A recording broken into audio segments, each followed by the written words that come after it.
சகோதர சகோதரிகளே, யோகி அவர்கள் முதல்வர் ஆவதற்கு முன்பாக இங்கே இண்டி கூட்டணிக்காரர்களின் கோஷம் என்னவாக இருந்தது?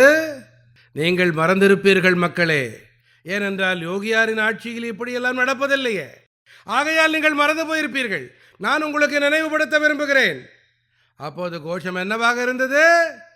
எந்த நிலம் அரசுக்கு சொந்தமோ, எந்த நிலம் அரசுக்கு சொந்தமோ அந்த நிலம் நம்முடையது. அந்த கோஷம் இருந்ததா இல்லையா? இப்படிப்பட்ட கோஷத்தை எழுப்பினார்களா இல்லையா? அப்போது லக்னோவில் ஆட்சி செய்த அரசாங்கம் வாக்கு வங்கி அரசாங்கம். அவர்களின் முழு ஆசி இருந்தது. பிறகு யோகியாரின் அரசாங்கம் அமைந்தது. இப்படிப்பட்ட மனிதர்களை எல்லாம் சரியான இடத்திற்கு கொண்டு சேர்த்து விட்டார்கள்.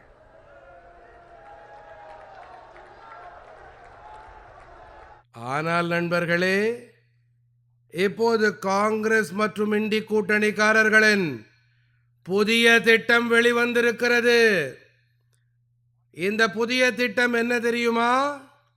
இதை நினைவில் வைத்துக் கொள்வீர்களா? நீங்கள் வீடுதோறும் கொண்டு சேர்ப்பீர்களா புதிய திட்டத்தை? இங்கிருந்து குரல் கொடுங்கள், கொண்டு சேர்ப்பீர்களா? பின்னால் இருந்து குரல் கொடுங்கள், கொண்டு சேர்ப்பீர்களா?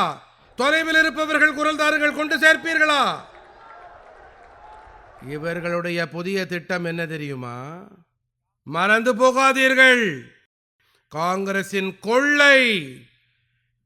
காங்கிரசின் கொள்ளை நாம் வாழும் போதும் கூட, நாம் இறந்த பிறகும் கூட